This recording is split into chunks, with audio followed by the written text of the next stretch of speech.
Hi hello friends, ಎಲ್ಲರೂ ಹೇಗಿದ್ದೀರಾ? ಎಲ್ಲರೂ ಚೆನ್ನಾಗಿದ್ದೀರಾ ಅಂತ ಭಾವಿಸ್ತಾ ಬನ್ನಿ ಇವತ್ತಿನ ವ್ಲಾಗ್ ಸ್ಟಾರ್ಟ್ ಮಾಡೋಣ. ಇವತ್ತು ರಂಗೋಲಿ ಮೂಲಕ ಸ್ಟಾರ್ಟ್ ಮಾಡ್ತಾ ಇದ್ದೀನಿ. ರಂಗೋಲಿ ತೋರಿಸ್ತಾ ಇದ್ದೀನಿ. ಇಲ್ಲಿ ಹೇಗಿದೆ ಅಂತ ಕಮೆಂಟ್ ಮಾಡಿ.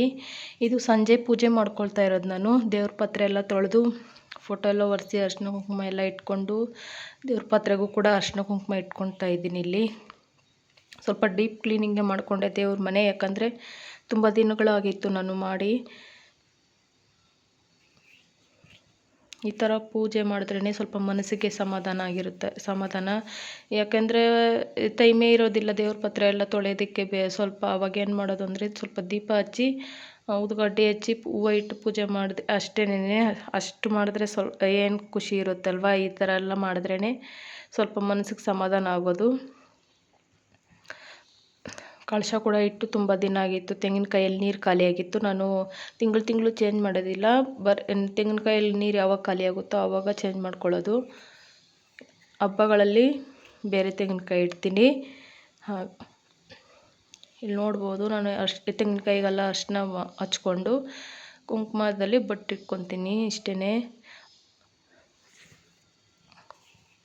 ಅವತ್ತು ನಮ್ಮದು ವೆಡ್ಡಿಂಗ್ ಆ್ಯನಿವರ್ಸರಿ ಕೂಡ ಇತ್ತು. ಮತ್ತು ಅಮಾವಾಸ್ಯೆ ತಿಥಿ ಸ್ಟಾರ್ಟ್ ಆಗಿತ್ತು ಮಂಗಳವಾರ ಸಾಯಂಕಾಲ 6 ಗಂಟೆ ಮೇಲೆ ಏನೋ ಸ್ಟಾರ್ಟ್ ಆಗಿತ್ತಲ್ವ. ಎರಡಕ್ಕೂ ಸೇರಿ ಪೂಜೆ ಮಾಡಿದ್ದಾಯಿತು. ಹೂವು ತಂದಿದ್ರು. ಇವಾಗ ಪೂಜೆಗೆ ಎತ್ತಿಟ್ಕೊತಾ ಇದ್ದೀನಿ ತಟ್ಟೆಗೆ. ನಾನು ಹೂವು ದೇವ್ರಿಗೆ ಹಿಡ್ದಿದ್ದಕ್ಕೆ ಮುಂಚೆ ನೀರು ಸ್ವಲ್ಪ ಪ್ರೋಕ್ಷಣೆ ಮಾಡ್ಕೋಬೇಕು, ಚಿಮ್ಸ್ಕೋಬೇಕು. ಯಾಕಂದರೆ ಅದೊಂಥರ ಯಾರ್ಯಾರು ಮುಟ್ಟಿರ್ತಾರಲ್ವ, ಅದಕ್ಕೋಸ್ಕರನೇ ಹಂಗೆ ಇಡಬಾರ್ದು.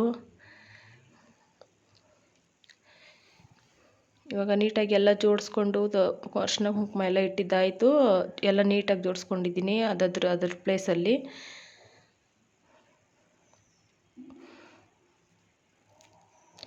ನೀವೆಲ್ಲರೂ ಹೇಗೆ ಪೂಜೆ ಮಾಡ್ಕೊಂಡ್ರಿ ಅಂತ ಕಮೆಂಟ್ ಮಾಡಿ.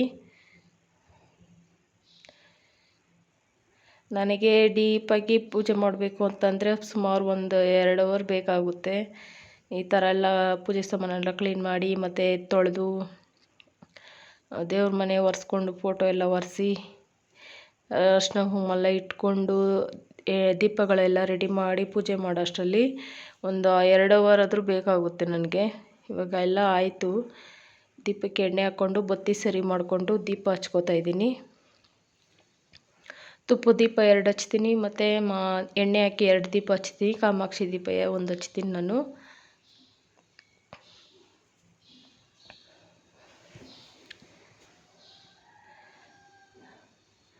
ದೇವ್ರ ಮನೆಯಲ್ಲಿ ಲೈಟು ಎದುರುಗಡೆಗೆ ಸಿಗುತ್ತೆ, ಅದಕ್ಕೋಸ್ಕರ ಸ್ವಲ್ಪ ಬ್ಲರ್ರಾಗಿ ಕಾಣಿಸುತ್ತೆ.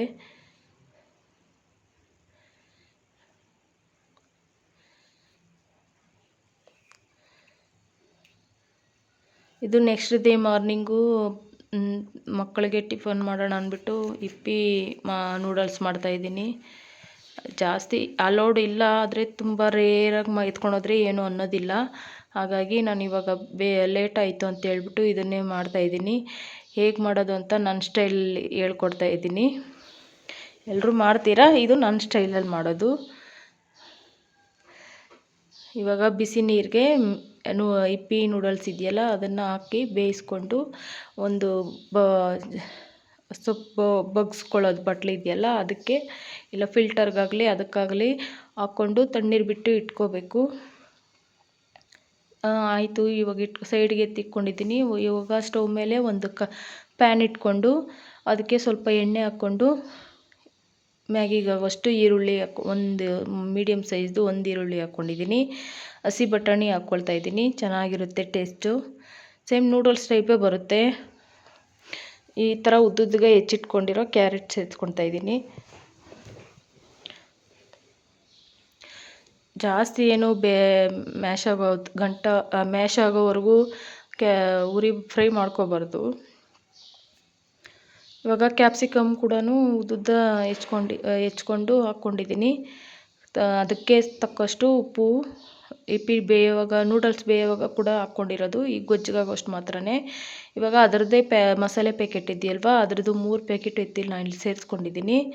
ಅದರದ್ದು ತಳ ಹಿಡಿಯೋ ಚಾನ್ಸಸ್ ಇರುತ್ತೆ. ಅದಕ್ಕೆ ಸ್ವಲ್ಪ ನೀರು ಹಾಕ್ಕೊಂಡು ಸೇರಿಸ್ಕೊಂತು ಅಂದರೆ ಚೆನ್ನಾಗಿ ಮಿಕ್ಸ್ ಆಗುತ್ತೆ ಕೂಡ, ಮತ್ತು ಮಸಾಲೆ ಎಲ್ಲ ಈವನ್ನಾಗಿ ಕುಕ್ ಆಗುತ್ತೆ. ಇವಾಗ ಬೇಯಿಸಿಟ್ಟು ಸೈಡಿಗೆ ಇಟ್ಟಿಟ್ಕೊಂಡಿದ್ವಲ್ಲ ಅದನ್ನು ಹಾಕ್ಕೊತಾ ಇದ್ದೀನಿ ಇಲ್ಲಿ. ಜಾಸ್ತಿ ನುಣ್ಣಗಾಗಬಾರ್ದು, ನೋಡಿಕೊಂಡು ಬೇಯಿಸ್ಕೊಂಡು ಈ ಥರ ಫೋರ್ಕ್ ಸ್ಪೂನಲ್ಲಿ ಚೆನ್ನಾಗಿ ಮಿಕ್ಸ್ ಆಗುತ್ತೆ. ಒಂದು ಕಡೆ ಅದನ್ನು ಇಟ್ಕೊಂಡಿದ್ದೀನಿ, ಮತ್ತು ಇನ್ನೊಂದು ಕಡೆ ಊಡಂದು ಸ್ಪ್ಯಾಚುಲದಲ್ಲಿ ಮಿಕ್ಸ್ ಮಾಡ್ಕೊತಾ ಇದ್ದೀನಿ. ಚೆನ್ನಾಗಿ ಸ್ವಲ್ಪ ಪೇಷನ್ಸಿಂದ ಮಿಕ್ಸ್ ಮಾಡ್ಕೋಬೇಕು. ಲಾಸ್ಟಿಗೆ ಕೊತ್ತಂಬರಿ ಸೊಪ್ಪು ಹಾಕ್ಕೊಂಡ್ರೆ ಆಯಿತು. ಒಂದು ಸಲ ಟ್ರೈ ಮಾಡಿ, ಚೆನ್ನಾಗಿರುತ್ತೆ. ಇವಾಗ ಲಂಚ್ ರೆಸಿಪಿ ತೋರಿಸ್ತಾ ಇದ್ದೀನಿ. ಕ್ಲೀನಿಂಗ್ ಮಾಡ್ಕೊಂಡಿದ್ದೀನಿ, ಅದನ್ನು ನೆಕ್ಸ್ಟ್ ತೋರಿಸ್ತಾ ಇದ್ದೀನಿ. ಇವಾಗ ಲಂಚ್ ರೆಸಿಪೀಸ್ ಏನಿದೆಯೋ ಅದನ್ನು ತೋರಿಸ್ಕೊಂಡ್ರೆ ನಿಮಗೂ ಬೋರ್ ಆಗಲ್ವಲ್ಲ, ಹಾಗಾಗಿ ಇವಾಗ ಒಂದು ಕಡಾಯಿ ಇಟ್ಕೊಂಡು ಅದಕ್ಕೆ ಹಸಿ ಕಡಲೆ ಬೀಜ, ಹುರ್ಗಡ್ಲೆ ಮತ್ತು ಧನಿಯಾ ಕಾಳು ಎಲ್ಲ ಚೆನ್ನಾಗಿ ಫ್ರೈ ಮಾಡ್ಕೋಬೇಕು. ಇಲ್ಲಿ ಬಣ್ಣಗೆ ಬ್ಯಾಡಿಗೆ ಮೆಣಸಿನ್ಕಾಯಿ, ಒಂದೆರಡು ಖಾರಕ್ಕೆ ಒಣಗಿದ ಮೆಣಸಿನ್ಕಾಯಿ, ಒಣ ಕೊಬ್ಬರಿ ಮತ್ತು ಬಿಳಿ ಎಳ್ಳು ಎಲ್ಲ ಹಾಕ್ಕೊಂಡು ಫ್ರೈ ಮಾಡಿಕೊಂಡು ಸೈಡಿಗೆ ಎತ್ತಿಟ್ಕೊಂಡಿದ್ದೀನಿ. ಇವಾಗ ಅದೇ ಪ್ಯಾನ್ಗೆ ಸ್ವಲ್ಪ ಎಣ್ಣೆ ಹಾಕ್ಕೊಂಡು ಈರುಳ್ಳಿ, ಬೆಳ್ಳುಳ್ಳಿ, ಗೋಡಂಬಿ, ಒಂದು ಏಲಕ್ಕಿ, ಒಂದು ಚಕ್ಕೆ, ಒಂದು ಇಂಚು ಆಗೋಷ್ಟು, 2 ಲವಂಗ, ಅಷ್ಟನ್ನು ಶುಂಠಿ ಎಲ್ಲ ಹಾಕ್ಕೊಂಡು ಫ್ರೈ ಮಾಡ್ಕೋಬೇಕು. ಸೂಪರಾಗಿರುತ್ತೆ ಈ ರೆಸಿಪಿ ಮಾತ್ರ, ಒಂದ್ಸಲ ಟ್ರೈ ಮಾಡಿ. ಇವಾಗ ಗಸಗಸೆನೂ ಹಾಕ್ಕೊಂಡಿದ್ದೀನಿ. ನೆಕ್ಸ್ಟ್ ಟೊಮೊಟೊನೂ ಹಾಕ್ಕೊಂಡು ಚೆನ್ನಾಗಿ ಫ್ರೈ ಮಾಡ್ಕೋಬೇಕು. ಎಲ್ಲ ಚೆನ್ನಾಗಿ ಫ್ರೈ ಆದಮೇಲೆ ಕೊತ್ತಂಬರಿ ಸೊಪ್ಪು ಸ್ವಲ್ಪ ಹಾಕಿ ಅದನ್ನು ಸೇರಿಸಿ ಫ್ರೈ ಮಾಡಿಕೊಂಡು ಇದಕ್ಕೆ ತಣ್ಣಗಾಗೋದಕ್ಕೆ ಬಿಡಬೇಕು. ಆಮೇಲೆ ಅವಾಗೆ ಫ್ರೈ ಮಾಡಿ ಇಟ್ಕೊಂಡಿದ್ವಲ್ಲ ಮಸಾಲೆಗೆ, ಅದನ್ನು ತಣ್ಣಗಾಗಿದೆ, ಅದನ್ನು ರುಬ್ಕೊಳ್ಳೋಣ.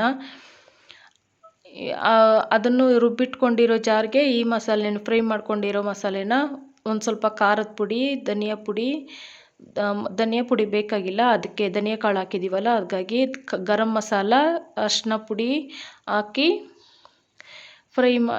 ಚೆನ್ನಾಗಿ ಕಲಿಸ್ಕೊಂಡು ಮಿಕ್ಸಿ ಜಾರ್ಗೆ ಹಾಕಿ ರುಬ್ಕೊಂಡು, ಇಲ್ಲಿ ತೋರಿಸ್ತಾ ಇದ್ದೀನಿ ನೋಡಿ, ಬದನೆಕಾಯಿಗೆ ಈ ಥರ ಫಿಲ್ ಮಾಡಿ ಇಟ್ಕೋಬೇಕು ಮಸಾಲೆನ. ಇನ್ನು ಉಳಿದಿರೋ ಮಸಾಲೆ ಬೇಕಾಗುತ್ತೆ ಆಮೇಲೆ ಹಾಕೋದಕ್ಕಂತ. ಇವಾಗ ತೋರಿಸ್ತಾ ಇದ್ದೀನಿ ನೋಡಿ. ಕಡಾಯಿಯಲ್ಲಿ ಒಂದು ಸ್ವಲ್ಪ ಅದೇ ಕಡಾಯಿ ಇಟ್ಕೊಂಡು ಒಂದು ಸ್ವಲ್ಪ ಎಣ್ಣೆ ಹಾಕ್ಕೊಂಡು ಸಾಸಿವೆ ಹಾಕ್ಕೊಂಡಿದ್ದೀನಿ, ಕರಿಬೇವು ಸೊಪ್ಪು ಹಾಕ್ಕೊಂಡು ಫಿಲ್ ಮಾಡಿ ಇಟ್ಕೊಂಡಿದ್ದೀವಲ್ಲ ಅದನ್ನು ಬದನೆಕಾಯಿ ಮಸಾಲೆ ತುಂಬಿಸಿ ಅದನ್ನು ಒಂದೊಂದೇ ಬಿಟ್ಕೊಳ್ಳೋದು ಎಣ್ಣೆಯಲ್ಲಿ. ಸ್ವಲ್ಪ ಒಂದೊಂದೇ ನಿಧಾನಕ್ಕೆ ತಿರುಗಿಸ್ಕೋಬೇಕು. ಒಂದು ಸ್ವಲ್ಪ ಹೊತ್ತಾದಮೇಲೆ ಒಂದು ಕಡೆ ಬೆಂದ ಮೇಲೆ ಇನ್ನೊಂದು ಕಡೆ ತಿರುಗಿಸ್ಕೋಬೇಕು, ಯಾಕಂದರೆ ಮಸಾಲೆ ಎಲ್ಲ ಈಚೆ ಬಂದುಬಿಡುತ್ತೆ. ಹಾಗಾಗಿ